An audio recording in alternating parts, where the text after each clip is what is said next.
The journey continues, and the most profound discoveries are still to unfold. Standing at the edge of the village, the traveler pauses once more. They watch a group of children playing. Their reactions swift and transparent: sudden burst of laughter, a fleeting moment of frustration, a quick, impulsive hug. Their emotions are like the ripples on a pond, easily triggered and easily smoothed away. This transition from the raw emotion of childhood to the regulated emotion of adulthood is a central theme of human development. It is the process of socialization. We learn that not every impulse can be acted upon, that not every feeling can be shown. We develop inhibitory control, the ability to suppress a reactive response in favor of a more appropriate one. This is one of the most difficult and sophisticated tasks the human brain performs. It is the work of the prefrontal cortex, slowly gaining mastery over the impulses of the limbic system. But there is a danger in this socialization. Sometimes, we become so good at regulating our emotions that we lose touch with them altogether. We become performers in our own lives, acting out the roles that society expects of us, while our true feelings remain locked away, unacknowledged and unexpressed. This emotional suppression comes at a high psychological cost. It takes a tremendous amount of energy to keep the lid on our internal world. Over time, this chronic suppression can lead to a sense of numbness, of disconnection, or even to sudden, explosive leakage where the suppressed feelings burst through in a moment of extreme stress. Mastering our emotions, therefore, is not about perfection and regulation. It is about authenticity. It is the ability to be aware of what we are feeling, and to choose consciously and deliberately how much of that feeling to express and in what way. It is the move from suppression to expression. This doesn't mean we should walk around venting every fleeting impulse. It means we should find healthy channels for our emotional energy. It means we should be able to say, "I am feeling angry right now," without having to act out that anger. It means being able to acknowledge our sadness, our fear, and our vulnerability, even when the world around us demands strength and stoicism. In the village, the traveler sees a blacksmith at work. The smith doesn't try to fight the fire or suppress the heat. Instead, they use the heat to soften the iron, and then they use the strength of their own arm to shape it into something useful: a tool, a blade, a hinge. This is a perfect metaphor for the mastery of emotion. Our feelings are the heat. If we ignore them, we get burned. If we let them run wild, they destroy. But if we harness them, if we use their energy and then shape it with the hammer of our own conscious will, we can transform our reactions into something powerful and creative. This is the alchemy of emotion. It is the process of transmuting a reactive impulse into a purposeful action. It is the ability to take the energy of anger and turn it into the drive for justice. It is the ability to take the energy of fear and turn it into the caution of wisdom. It is the ability to take the energy of sadness and turn it into the depth of empathy. This is the highest form of emotional intelligence. It is not just about managing our feelings. It is about using them.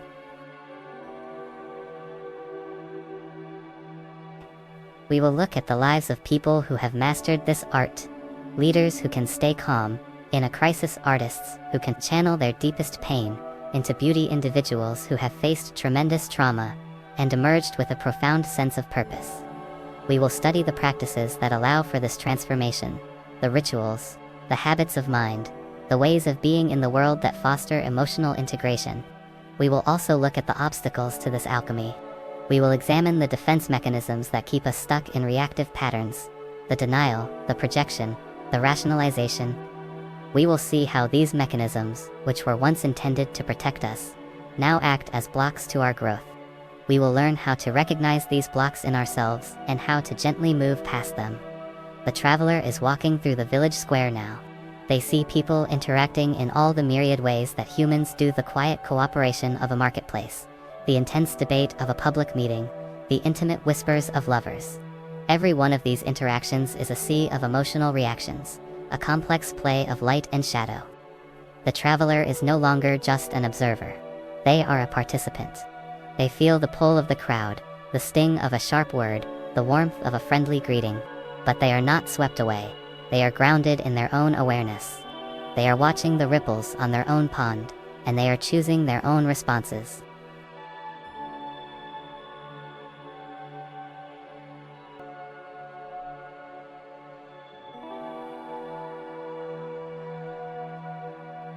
The fire in the hearth crackles, sending sparks up into the chimney.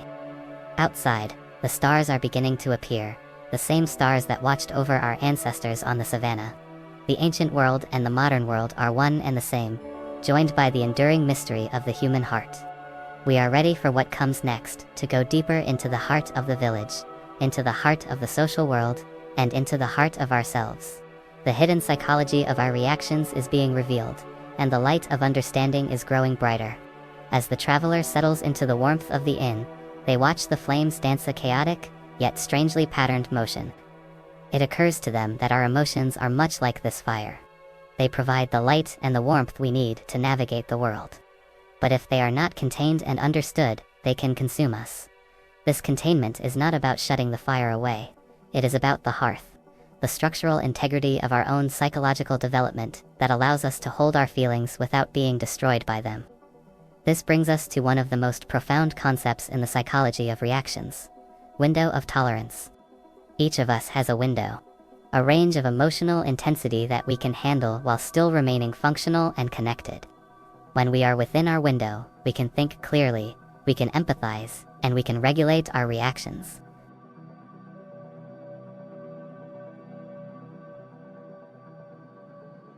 If we are pushed up, we enter a state of hyperarousal. This is the realm of panic, of rage, of frantic activity. The sympathetic nervous system is in total control.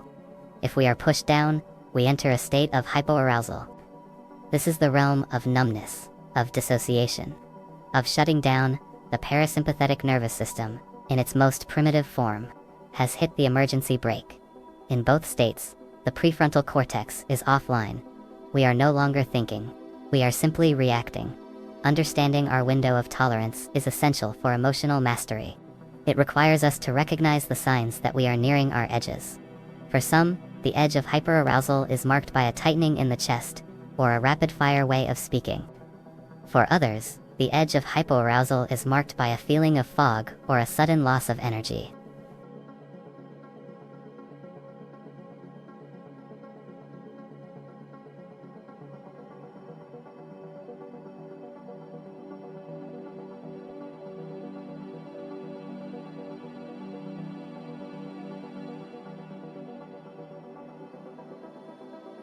We can learn how to stay present with deeper levels of grief, higher levels of joy, and more complex forms of social challenge.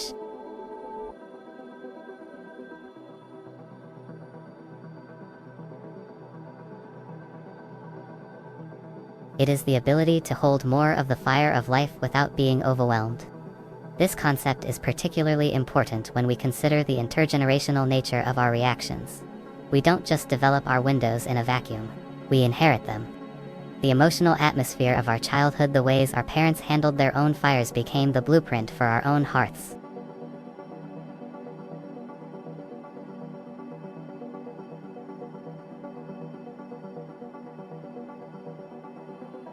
This inherited reactivity is one of the most difficult patterns to break, as it is woven into our very sense of safety and reality. Yet, even here, there is hope. The same neuroplasticity that allows us to carve new paths in our own brains also allows us to break the cycle. By becoming aware of our inherited patterns, by expanding our own windows of tolerance, we are not just changing our own lives, we are changing the emotional legacy we pass on to the next generation. This is perhaps the most significant work we can do. It is the work of emotional liberation. As the traveler looks around the inn, they see the other guests: a tired merchant, a young couple, an old man staring into his drink. Each of them is carrying their own hearth, their own window of tolerance, their own inherited patterns. Each of them is navigating their own internal fires. The traveler feels a sudden surge of common humanity. They realize that the hidden psychology they have been studying is not a set of cold scientific facts, but a deeply moving and universal story.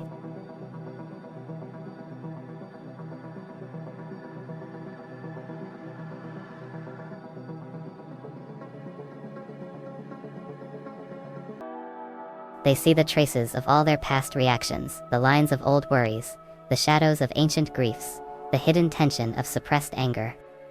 They realize that to be truly the master of their own reactions, they must befriend these shadows.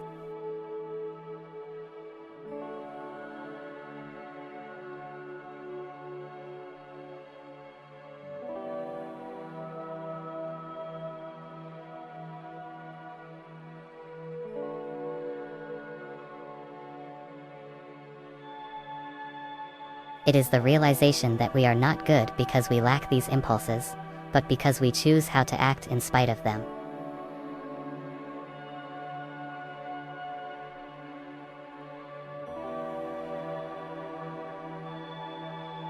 Part of us. The traveler remains in the circle, the forest around them a place of peace and power. The first stars are beginning to appear through the canopy, the same stars that have guided humanity since the beginning. The hidden psychology of our reactions is no longer hidden. It is known, it is honored, and it is mastered. The path out of the forest is waiting, and the village is still there, its light a beacon in the distance. The peace of the home is not the end of the story. It is merely the intermission.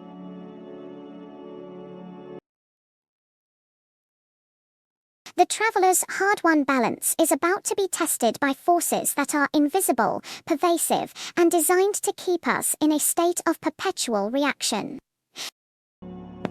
A traffic jam, a looming mortgage payment, a passive-aggressive comment from a stranger on the internet, each of these is a tiny spark. Individually, they are manageable, but when they are constant, they create a state of allostatic load.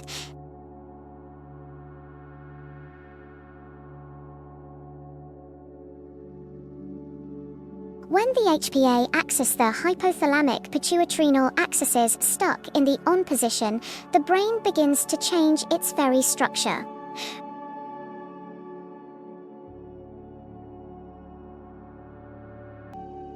This brings us to the second great challenge of our modern era, the engineering of our instincts. We often think of our technology as a tool that we use, but the reality is that much of our digital world is designed to use us. It is a digital hit that keeps the ancient brain coming back for more, even when the rational mind knows it is a waste of time. But it isn't just about pleasure. It's about the exploit of our social emotions.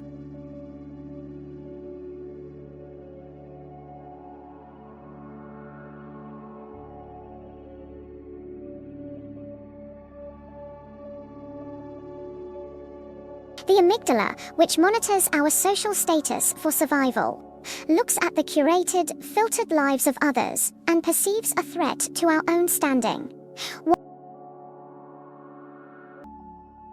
Their heart races, their breath catches, and they are flooded with the same terror they felt years ago.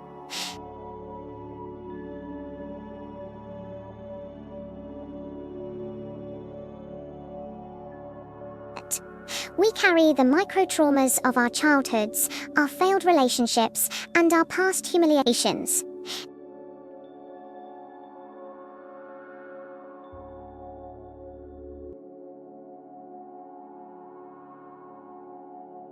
Imagine standing before a mirror in a dark room.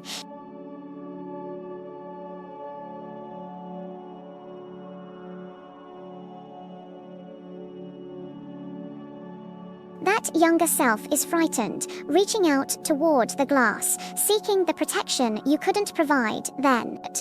Would you have the strength to look into those shadows? Would you be willing to face the events that your mind has spent years trying to forget? It is the move from seeing oneself as a permanent victim to seeing oneself as a survivor whose history is part of a complex, resilient whole. It is the ultimate exercise of the high road, using our rational, narrative mind to give meaning to the raw, chaotic impulses of the ancient brain. But even as we work on our own integration, we are part of a larger, collective emotional system. The village has become a global tribe, and our tribal instincts are being pushed to their breaking point. We know that oxytocin, while it knits us together, also draws the line between us and them. In our modern world, this in-group, out-group bias is being amplified by the digital silos we live in. We are being encouraged to see those with different political views, different religions, or different backgrounds as not just other, but as existential threats. This is the breakdown of empathy. When the amygdala perceives an other as a threat, it shuts down the empathetic circuits of the prefrontal cortex. We no longer see the other person as a human being with their own fears, joys, and history. We see them as a category to be defeated. This is the hidden psychology behind the polarization of our society. It is the reptilian brain attempting to navigate a modern democracy. The The result is a cycle of reaction and counter-reaction that makes genuine communication almost impossible. The traveler looks at the news and feels the pull of the tribe, the seductive urge to pick a side, to join the righteous anger, to find safety in the US against the them. How do we maintain human connection when the world is screaming at us to do otherwise? This requires a profound level of self-regulation in the social sphere. It is the ability to stay curious when we feel defensive. It is the ability to ask for more information when we want to shut down. It is the realization that everyone we meet is also a traveler on this same mountain pass, carrying their own burdens, their own shadows, and their own ancient brains. This is the moral compass of the emotional mind. It is the recognition that our emotions are not just internal events, they are the energy of our ethics. Our ability to master our reactions is the foundation of our ability to be just, compassionate, and kind. As the morning progresses, the traveler finds themselves in a hypersure environment, perhaps a corporate office or a complex workplace. This is the modern arena of status and power. In the ancestral village, status was about contribution and respect. In the metropolis, status is often about competition and the hierarchy. The professional world is a masterclass in emotional performance. We are expected to project confidence even when we feel doubt, to show professionalism even when we feel rage.